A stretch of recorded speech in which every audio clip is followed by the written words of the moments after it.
In this video, I'd like to go over some of the upcoming mesh processing and 3D print pre-processing tools included with D3Splint. I'm also going to try to split off just these tools into their own little module for people who need to process scans for 3D printing who aren't interested in designing splints. But next week, about 7 days from now, all of what you see here will be included in D3Splint. Okay, first thing, sometimes the scans themselves have minor defects, holes, and islands. So this function here is going to run a pass over the whole mesh, take care of anything really small, and then let you manually fix anything of moderate size.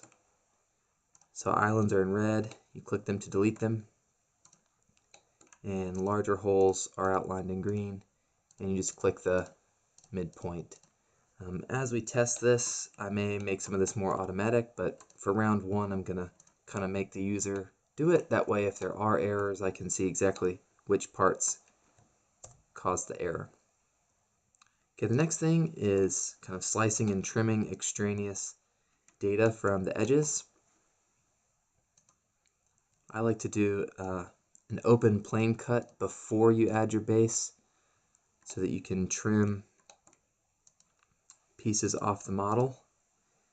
Have to be a little careful with this. If I think in this case we could slice off the palette. So I'll do something like that.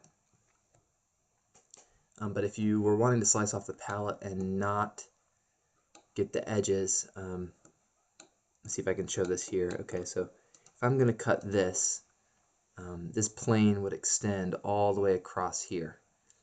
So if I click out here past the mesh, it will cut everything, off to infinity. If I click on the mesh, it limits the cut to the boundaries of your line. Same thing here. If I let that cut all the way, so that's kind of handy. And press enter to finish. If you've created islands for yourself while slicing,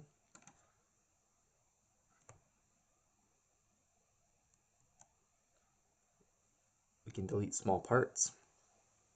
You could also open up the inspector again, or the hole filler, which is my generic version of inspector. But each time you run that, it does the whole cleaning pass over the whole mesh. So that's a little slower than this delete small parts here. Okay, little features like this where the cheek was touching the molar. There were more on this mesh, but these are pretty easily handled by the remove ragged edges function.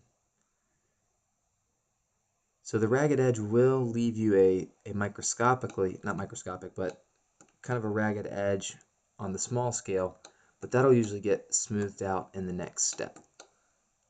Okay, so we've trimmed our extraneous data. We've got a nice perimeter.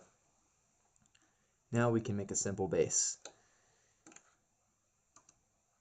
And what we're going to do is we're going to make that base match the best fit plane to the perimeter data. And then we're going to add 3 millimeters to that.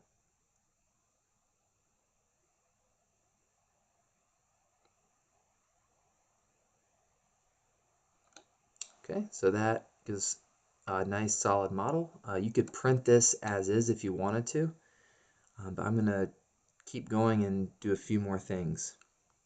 So let's say that your,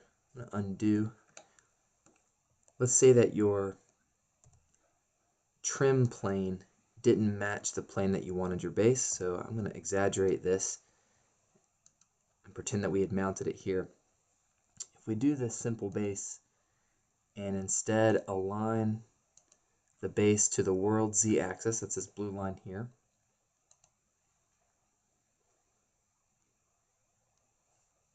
you'll get a base that is flat relative to some external plane. Okay, so not a perfect example for this case, but I think the point is valid. Okay, at this point, you could over extrude. Let's say if you had lots of coves where the data dipped down further than you wanted, you could actually extrude this whole thing up a lot and then recut it again with the plain cut solid or plain cut closed model. Okay, this is a little slower. It does it with a Boolean operation, and I think it's a little more prone to errors because there's more to do. But that's one way to go about it. So I'm going to add our simple base back, take it back to the best fit plane, and make it 4 millimeters high.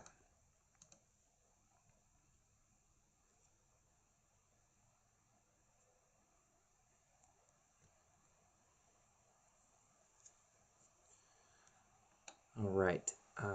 So depending on your printing style, some people like a vertical base or to print on an angle like this.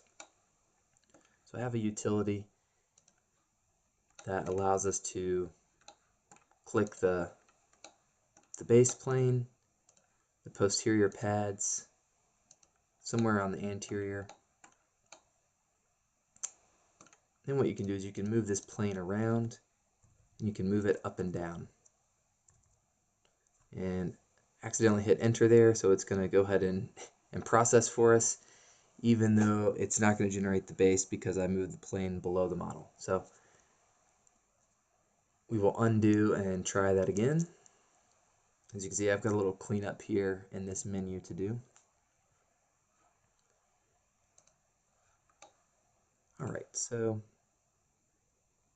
let's try that again. We'll click on our posterior pads, somewhere up on the occlusal plane to get it started. We can use the up arrow to move our cut plane up. We can click to rotate the cut plane. We can angle this plane so that we're not slicing off the back molars.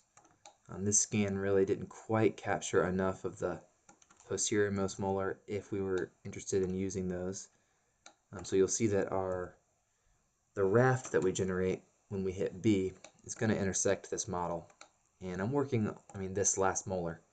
So I'm working on a way to, after you plane cut, to extrude this a little further so you can get a nice clean intersection without interfering with your data. So that's going to be an improvement aiming here for next week. Okay, now when we press enter,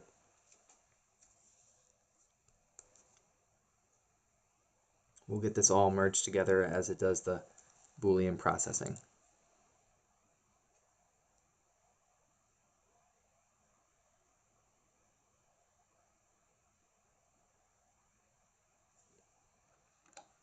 All right, so that looks pretty good. I think next, and you can do this before or after you've done your vertical base, is you place your 3D cursor on the solid base, and we can hollow this thing out with a 3 millimeter wall thickness.